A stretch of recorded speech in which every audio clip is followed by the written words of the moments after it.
Instant pot toffee nut pudding. Wow. Hey guys, how's it going? Today we're gonna do a really fun recipe. I follow this girl named Marci from the website Tidbits. She does a whole bunch of like really cool instant pot recipes, and she recently just posted her version. It's like a caramel brownie pudding. It kind of inspired me to try like my own spin on it. I'm gonna go ahead and get started. So let's go.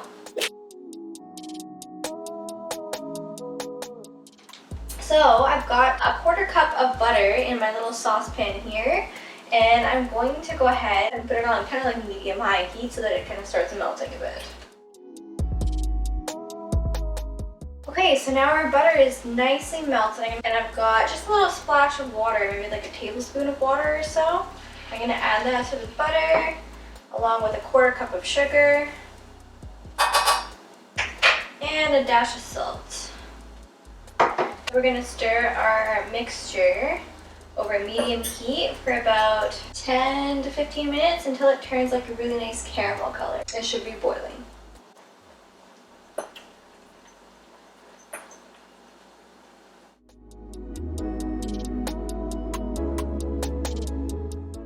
You guys can kind of see this is really starting to turn into a lovely caramel color. It just needs a couple more minutes. It's looking super good.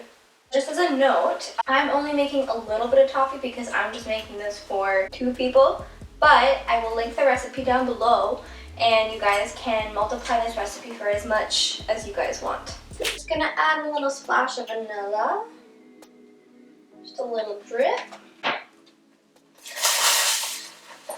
So you guys can see the toffees kind of turn the color of peanut butter. So we're just going to stir it for about like 30 more seconds, and then it should be good to put into our pan. So I'm just going to sprinkle. I've got some chopped nuts here. You can use whatever you want. I've got peanuts and almonds, but if you guys like to use walnuts or pecans or anything like that, go ahead and use whatever you like. So I'm just going to sprinkle this to the bottom of my little pan here. Spread it around.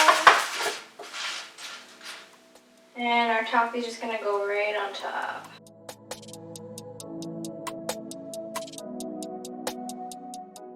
We are going to spread this around the bottom of our pan. Get those nuts in there. And kind of just spread it into a thin layer. Now my pan is a little too big for this, but you can just kind of see what I'm doing. Spreading it out, making sure all the nuts are nice and good in there.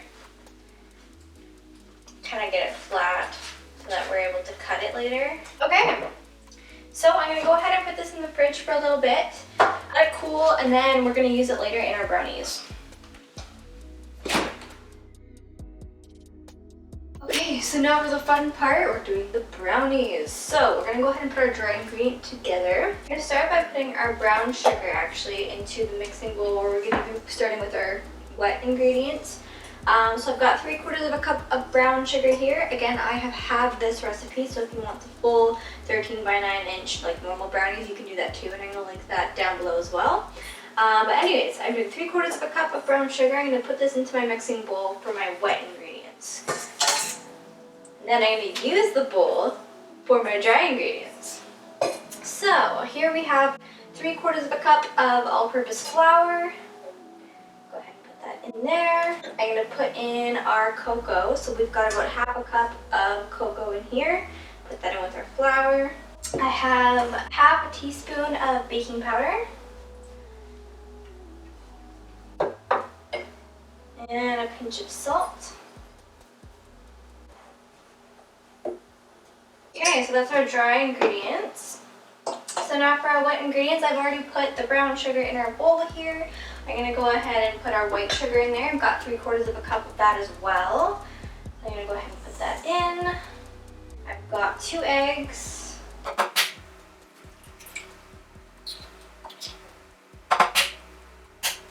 So before we start mixing the sugars and the eggs, we're also going to add 3/4 cup of melted butter. So I'm just waiting for that to melt. Should have done that before, but... So I'm actually letting the butter get a little bit brown, like while we're melting it, just to give it a little bit of extra rich flavor. So just kind of do it over like low and slow, medium low heat. I'll show you guys what it looks like. You can choose to do this or not. It's all part of your personal preference, but I just find that it adds a little extra richness to these. So you see how my butter is kind of like this really nice deep golden color? That's what I'm kind of wanting in terms of what color this butter should be.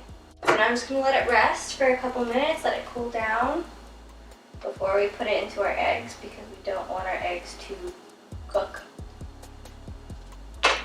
Okay, so we're going to slowly add our melted butter in with our sugar and our eggs.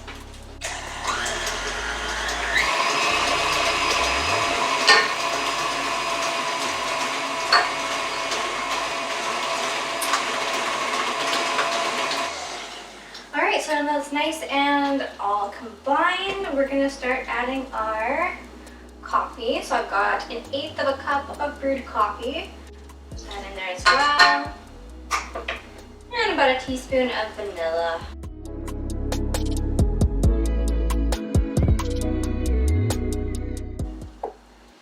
And let it go again.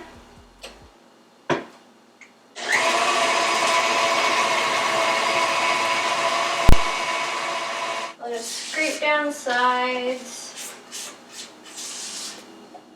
And we're going to start adding in our dry ingredients. I'm going to put half of them in and let it go on low speed.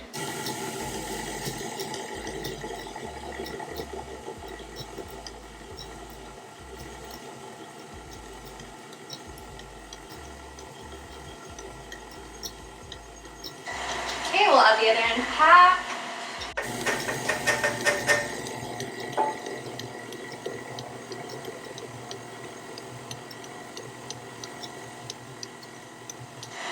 Just until it comes together. Okay. Oh man, this looks so good. Okay, I'm gonna scrape the sides again. Okay, so now we're done that. So I'm gonna transfer our batter to a 4-cup bowl that you can put in the Instant Pot.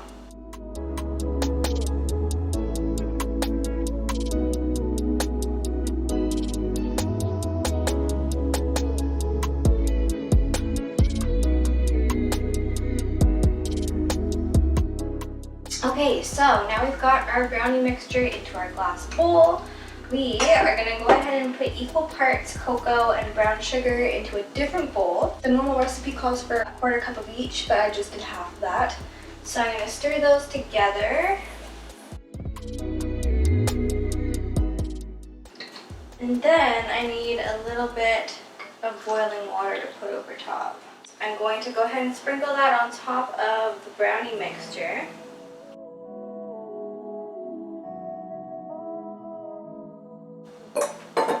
And then I'll pour the boiling water on top of the cocoa and brown sugar. Like that. And any parts that aren't wet, I'm just going to press them in with my spatula until everything is nice and covered. So when all that's done, just go ahead and add your toffee bits on top. And your nuts, whatever you like. Okay, almost ready. So now we're gonna get our Instant Pot ready. So I've got a cup of water. I'm just gonna go ahead and put it in the bottom of my liner. And then I have my little trivet, so I'm gonna go ahead and put it in the bottom.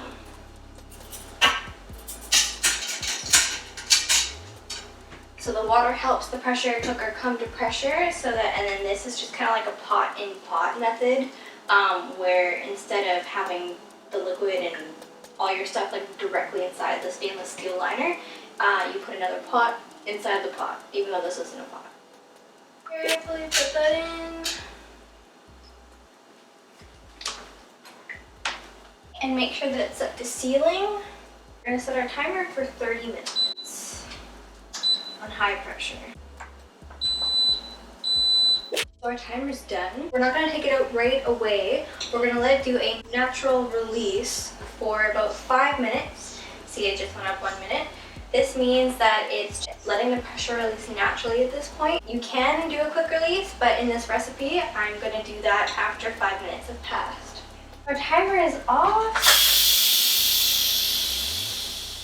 So I'm going to go ahead and open it up. Oh man, look at that ooey goody goodness.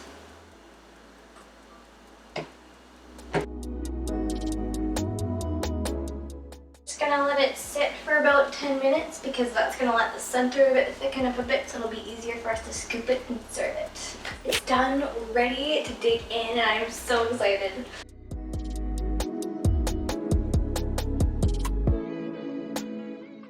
Alright, we're taste testing.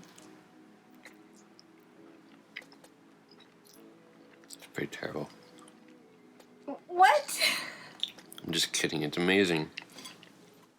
It's really good. Chocolate brownie pudding. And you need to see how you can put this in the middle of a chocolate cake now. That'll be a challenge, but I like it. Put this inside the middle of a chocolate cake, I'm telling you. Right here, it'll be the best cake ever. Thank you guys so much for watching. I hope you enjoyed this video, and if you have any ideas for me for which recipe to do in my next one, please leave them down in the comment section below. I love hearing your ideas and reading your comments, and I hope the rest of your day is amazing.